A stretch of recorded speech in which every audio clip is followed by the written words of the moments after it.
दोस्तों, जब हजरत हुसैन के दोस्त अहबाब औलाद शहीद होने लगे तो जनाब अब्बास बार बार आपकी खिदमत में हाजिर होते हैं और दस्ते अदब को जोड़कर अर्ज करते हुए कहते हैं कि इन कूफियों और शामियों की क्या औकात कि ये आप पर पानी बंद करें, आपकी औलाद को कत्ल करें। आप मुझे इजाज़त दें, मैं इस फौजी यजीद को असर से पहले ही फिन्नार कर दूं। इमाम हुसैन अलैहिस्सलाम ने फरमाया, अब्बास, मेरे नाना ने मुझसे कहा था कि तेरे खून से इस्लाम बचेगा।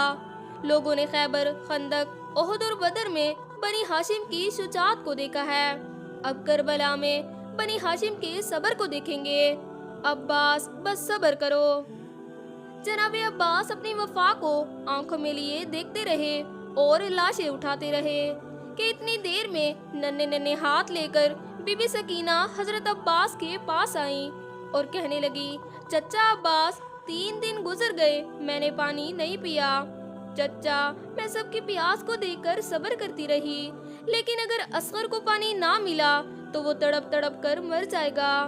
चचा अब्बास, थोड़ा सा पानी लेकर आए ताकि मैं असगर को पिलाऊं, शायद हमारा असगर चंद दिन और जिंदा रह जाए। ये कहने की देर थी कि जनाब अब्बास की आंखें नम हो गईं। नन्ही शहजादी को लेकर इमाम हुसैन अलैहिस्सलाम के पास आए और कहा, आपने मुझे जंग की इजाजत तो ना दी, लेकिन अब इन बच्चों की प्यास मुझसे देखी नहीं जाती। दुआ करे या तो मैं मर जाऊं या फिर इनके लिए नहर से पानी लेकर आऊं। इमाम हुसैन अलैहिस्सलाम ने फरमाया, अब्बास, अगर इजाजत लेनी है तो जाओ अपनी बहन ज़ैनब के खैमे में, अगर वो तुम्हें इजाजत देती है तो पानी लेने चले जाना। जनाब अब्बास बीबी सकीना को लेकर हजरत ज़ैनब के खैमे के पास बैठ गए। बीबी सकीना से कहने लगे कि जाओ मेरी आकाज़ादी से कहो कि उनका गुलाम आया है। जब बीबी ज़ैनब बीबी सकीना के साथ बाहर आई तो हजरत अब्बास अपने हाथ जोड़कर अर्ज करने लगे, ऐ मेरी आकाज़ादी, मुझे इजाज़त दें कि मैं बच्चों के लिए नहर से जाकर पानी ले आऊं। सारे बच्चे तड़प रहे हैं। बस इतना कहना ही था कि बीबी ज़ैनब रोने लगी।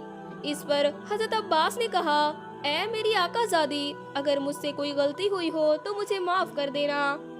बीबी ज़ैनब ने फरमाया, अब्बास, तुमसे कोई गुस्ताखी नहीं हुई, बस मुझे अपने बाबा जान का ज़माना याद आ गया।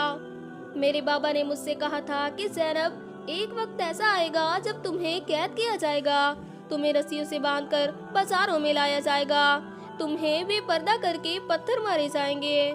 तब मैं कहती थी कि बाबा जान, जिसका अब्बास जैसा भाई हो, उसके साथ भला कोई कैसे ऐसा कर सकता है। फिर रोकर कहने लगी कि अब्बास, मुझे पता चल गया कि मैं बाजारों में भी जाऊंगी, मैं कैदी भी बनूंगी, मुझे बेपर्दा करके पत्थर भी मारे जाएंगे। तो हजरत अब्बास को इजाजत मिल गई। जनाब अब्बास परचम और मश्क लेकर मैदान की तरफ रवाना हुए। बस जैसे ही बनी हाशिम का चांद नहरे फिर रात की तरफ बढ़ा, फौजी यजीद में कहराम समझ गया।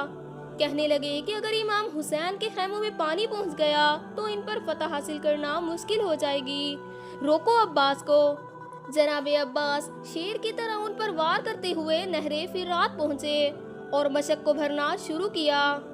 हजरत अब्बास ने अपने घोड़े को देखा तो वो निगाहे हसरत से हजरत अब्बास को देख रहा था। जनाब अब्बास ने अपने घोड़े को देखकर कहा, ऐ मेरे घोड़े, तू मेरी तरह 3 दिन से प्यासा है, तू पानी क्यों नहीं पीता।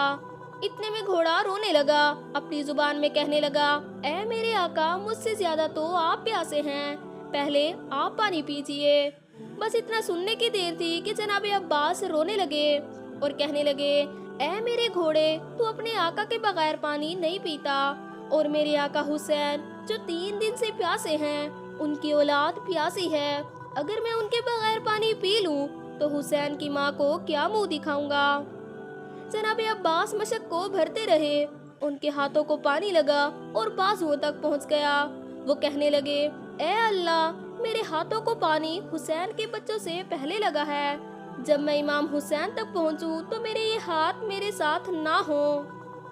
बस जनाब अब्बास पानी को लेकर खैमों की तरफ बढ़ते हैं। फौजी यजीद में हलचल मच गई। कहने लगे, जो करीब जाएगा वो मारा जाएगा, दूर से तीर लगाना शुरू कर दो, कुछ भी हो जाए बस पानी खैमे तक ना जाए। जनाब अब्बास पर तीरों की बारिश होने लगी। आप तेज रफ्तार से खैमों की तरफ बढ़ने लगे। बस यही आस थी कि किसी तरह ये पानी बीबी सकीना तक पहुंच जाए। दोस्तों, इतने में किसी जालिम ने हजरत अब्बास के बाजू का निशाना लगाया। जनाब अब्बास के बाजू पर तीर लगा तो उनका एक बाजू कलम हो गया। हजरत अब्बास ने पानी दूसरे हाथ में पकड़ा और तेज रफ्तार से खैमों की तरफ बढ़ रहे हैं। इतने में किसी जालिम शख्स ने दूसरे बाजू पर तीर चलाया तो जनाब अब्बास का दूसरा बाजू भी कलम हो गया। तो जनाब अब्बास ने मशक को अपने दांतों में संभाला और तेज तेज खैमों की तरफ बढ़ने लगे। इतनी देर में किसी ने आपके चेहरे का निशाना लगाया। एक तीर आपकी आंख पर लगा और दूसरा तीर मशक पर। बस तीर लगना ही था कि सारा पानी बहने लगा। जनाब अब्बास नाउम्मीद हो गए। इतने में कोई जालिम हजरत अब्बास के सर पर वार करता है। जनाब अब्बास घोड़े से नीचे आ गए। दोस्तों, हजरत हुसैन और बीबी ज़ैनब दूर से आपके परचम को देख रहे हैं। जैसे ही वो परचम नीचे हुआ तो बीबी ज़ैनब कहने लगी कि या अल्लाह, आज इन लोगों ने तेरे दीन के परचम को गिरा दिया है। ऐ मेरे अल्लाह, ऐसी कौम बना जो तेरे दीन का परचम बुलंद करे, इसे घर घर लहराए। हजरत हुसैन ने जैसे ही परचम को गिरते देखा तो दौड़कर जनाब अब्बास के पास गए, उनके सर को अपनी गोद में रखा। इतने में जनाब अब्बास हजरत हुसैन से कहते हैं कि मुझे माफ करना, मैंने बहुत कोशिश की लेकिन बीबी सकीना तक पानी ना पहुंचा सका। इमाम हुसैन अलैहिस्सलाम ने फरमाया, अब्बास, ये अल्लाह की मर्जी है कि हम प्यासे मारे जाएं, ताकि हमारी प्यास को कयामत तक याद रखा जाए। जनाब अब्बास हजरत हुसैन से कहने लगे कि मैंने अपनी जिंदगी में कभी आपको कोई तकलीफ नहीं दी। अगर आपकी इजाजत हो तो मैं आज आपसे कुछ कहना चाहता हूँ। इमाम हुसैन अलैहिस्सलाम ने रोकर कहा, अब्बास, मांग, तुझे क्या चाहिए? हजरत अब्बास ने कहा कि मेरी वालदा ने मुझसे कहा था कि जब मैं पैदा हुआ तो आंखें खोल कर सबसे पहले आपकी जियारत की, और आज मैं ये जहान छोड़ रहा हूँ और मैं चाहता हूँ कि आखिरी वक्त में भी आप ही की जियारत करूँ। ऐ मेरे आका, मेरी एक आंख में तीर लगा है और दूसरी आंख खून से भरी है। अगर आप मेरी आंख से खून साफ करें तो मैं आपकी जियारत कर सकूं। इमाम हुसैन अलैहिस्सलाम ने हजरत अब्बास की आंख से खून को साफ किया। जनाब अब्बास ने जी भर के अपने आका की जियारत की। उन्होंने हजरत हुसैन के कदमों में सर रखा और वहीं शहीद हो गए।